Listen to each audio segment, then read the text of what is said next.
But this is your word, and I hope.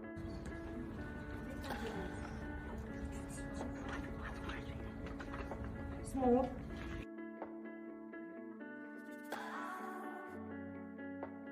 So, what are the goals and purposes of community organizing? Community organizing is about giving back the power to citizens and what democracy looks like in the 21st century, where the citizens believe that the national institutions and the European level institutions are hollowed out and they give no power to the voices of the normal citizens. There is not a single approach, strategy, and way to apply community organizing. Nevertheless, the purpose and goals stay the same. That is, reaching out to specific local communities and initiating a process that is both time-intensive and often not that easy to empower the community to take ownership of their issues and apply tools that develop solution-finding competences and thus take ownership of the solutions. One of the main goals and purposes of community organizing is to develop local leadership. Often, an indicator is the quality and level of commitment of local leaders involved in campaign and action. And when we talk about quality, we mean the capacity of leaders to not only lead the processes, but also to inspire and guide others to develop their leadership. Community organizers do so through capacity building, training, and coaching. The second one is to involve stakeholders. Every community faces problems, and within those problems, specific issues can be found that need addressing and solutions as a step towards solving the more significant problem. Once the issue is identified, organizers work with the specific community and explore the territory, identifying stakeholders, potential for partnerships, and potential opponents. The goal is to involve all stakeholders affected wholly or partly by the issue to act together towards owning and implementing the solution, which involves research, face-to-face and one-to-one meetings, more prominent fora, listening tours, and focus groups, just to mention a few tools. The third one is power building. Community organizing has among its main goals and purposes building the long-term capacity of marginalized community to negotiate their interests with other stakeholders, opponents, and those who hold the necessary power and resources that would allow them to solve their issues. And finally, we have direct action.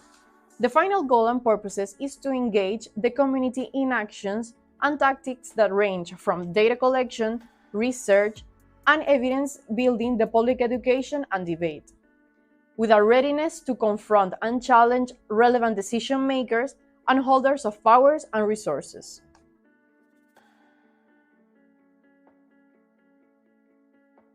So, what is the connection between community organizing and youth work? Youth work has been defined as a planned program of education designed for the purpose of aiding and enhancing the personal and social development of young people through their voluntary involvement and which is complementary to their formal, academic, or vocational education and training and provided primarily by voluntary youth work organizations. Also, there seems to be a shared set of values and methods in youth work practices all around Europe.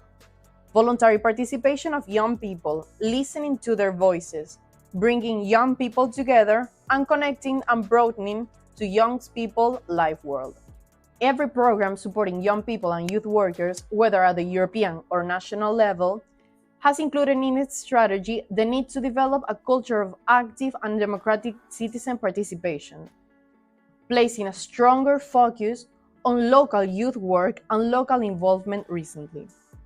And this is happening in a context as defined by the Council of Europe's Parliamentary Assembly. The paradox of today's democracies is that although never ever in the lifetime so many people have lived in democracies, never were so many people disappointed within the quality of their democracies they live in and experience on a daily basis.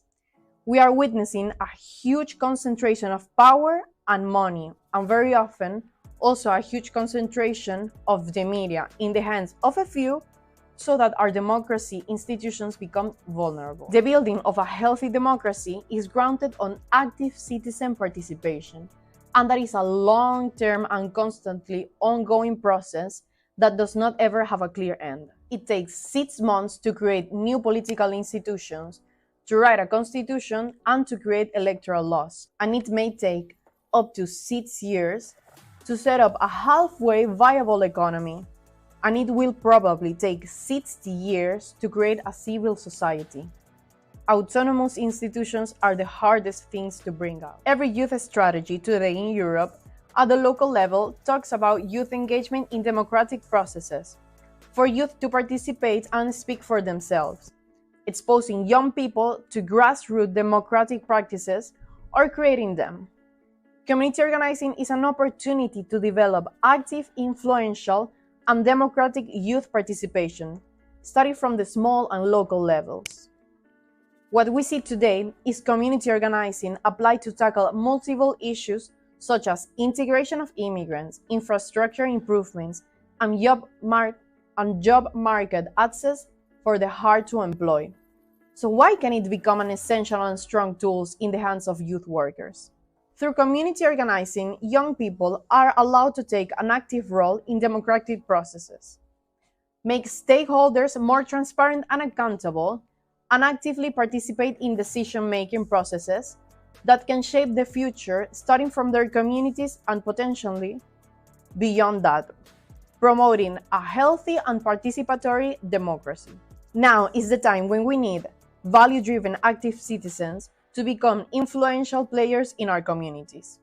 The first step should happen with youth and fostered by youth organizations, because community organizing is a democratically governed long-term process where young people can come together to act in their shared self-interest, to identify community issues as well as solutions, and therefore to take action by engaging the power structures that are in place and make the solution a reality.